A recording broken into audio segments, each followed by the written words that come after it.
What's going on, everyone? Welcome to another episode of the Proverbial Life Podcast.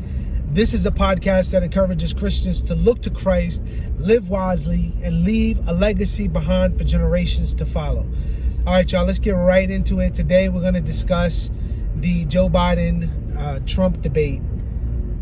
Yeah, so I stayed up to watch it, and it was I'm just going to give you my initial thoughts of it. There was a lot of tick for tack, a lot of back and forth. Trump cut off Biden a lot, but Biden also was.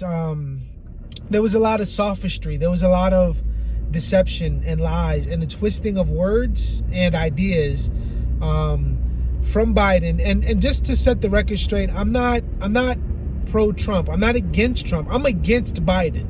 I'm not necessarily against Trump, but I'm not pro-Trump. I didn't vote for him the first election. I will vote for him this time around because I think that Biden is absolutely dangerous to our nation. And I think that there's some things about Trump that I'm not in favor of. And there's this whole political sphere, right? If you are not a man of God and you don't run the country according to God's standard, then you're not the best of solutions, right? But I would say that Trump is a absolute much better solution than Biden. So I'm voting Trump 2020. That said, a couple things to take away from, and I would encourage you to watch the debate. I'm also going to post a link below for Marcus Pittman's commentary on the debate. I thought he did a great job. I love when Marcus does that. Marcus, great job, man. So I'm going to post that below as well. So a couple things. Let's see. Okay. So they talked about the CRT. Oh, so this is the other thing. The person who was moderating the debate, he did a horrific job. It was literally Trump versus Biden and the moderator. The way he framed his questions, it was very deceptive and manipulative. And, we just need a bipartisan moderator, right? We just need someone who's going to ask the questions, not insert their own political ideology into the question to try to stump the person that's being asked the question. So that was infuriating, right? Infuriating. You know what I'm saying? That. So then they talked about for example, they asked the question about CRT and racism and race. And I just thought that Trump missed an opportunity there to really give a more detailed explanation of what CRT is and why it's dangerous. And another thing is, they asked the question about white supremacy. Do you denounce white supremacy?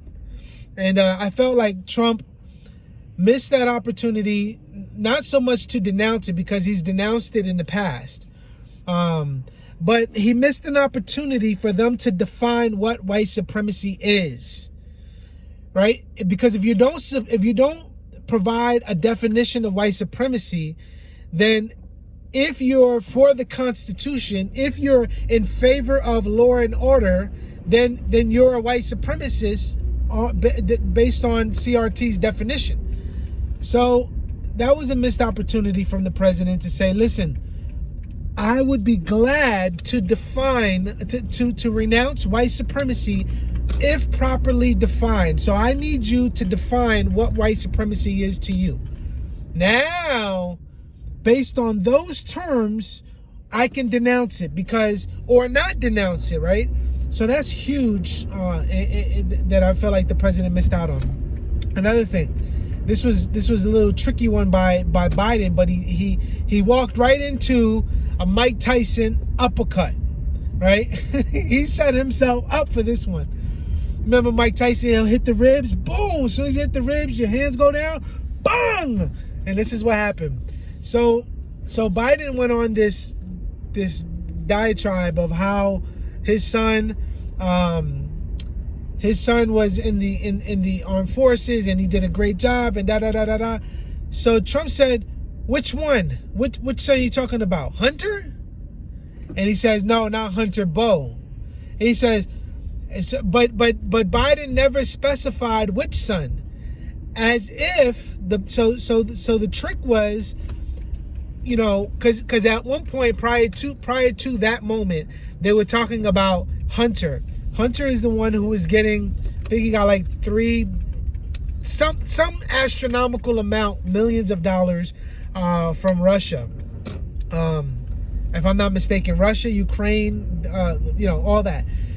So there was some crazy, unethical craziness there, right? I don't know the specifics on that. But that was a big controversy, right? So Biden says, yeah, my son this, my son that. And we're to believe, without the details, that he's speaking of Hunter, when he's speaking about Bo, who was not even mentioned in the situation, right? He never even, he's not really a factor at all, right? But he tried to flip it and say that Trump is against the armed services, right? The armed forces and all that. And so Trump used that as an opportunity to expose Hunter and said, look, your son was on crack cocaine, was discharged from the military, and received this astronomical amount of money from the Soviet Union. And forgive me for the details here. I'm missing it a little here. But he received this astronomical amount. And that's important, right? Because there's some kind of colluding that took place, or whatever the case is. So, you know, this is why this is so important, man. Is because when we're dealing with a representative, the United States of America, right? The president of the United States of America, character matters. And I'm not saying that Trump's character is flawless. I'm not. Okay. But neither of these guys are a good representation of ethical character, right? Goes without saying. They're godless men. Okay. The pathos, right? The pathos that the persuasion and passion that Biden was using was, I felt, very manipulative, because he wouldn't look at Trump, and I think that was a tactical. I think it was a tactical error, but I also think that it was a very strategic on their part, right?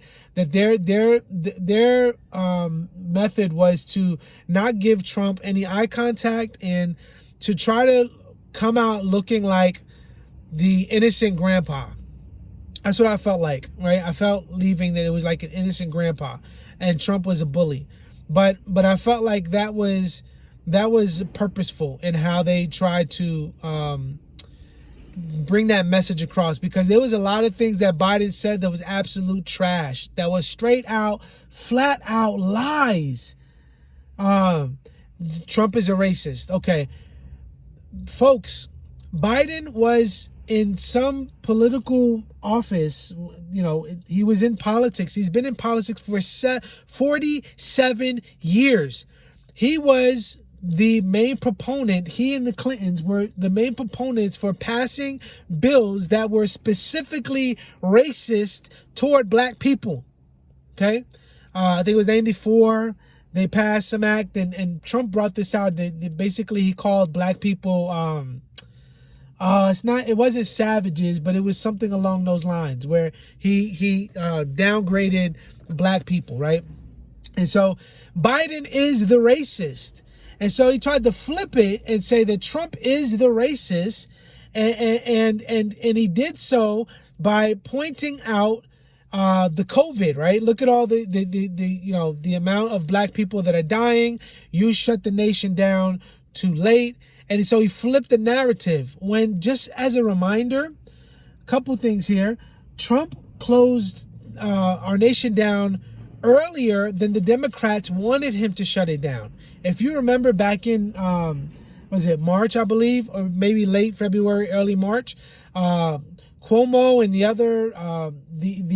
other Democratic representatives were saying, don't worry about COVID. It's not that big of a deal. Don't shut the nation down, da, da, da, da. So it was like Trump is either damned if he does or damned if he doesn't, right? So he shut the nation down. Then the Democratic cities that are creating the most uproar and the most chaos. Those are Democratic cities for the most part, right? And they are the ones who continue to have their states shut down. So of course it's going to have a negative effect on the economy. So it just seems like all the odds are stacked against Trump. Damned if you do, damned if you don't. So it was very interesting, man, to see the twisting of the narrative. I'd love to hear your thoughts. Let me know what you think.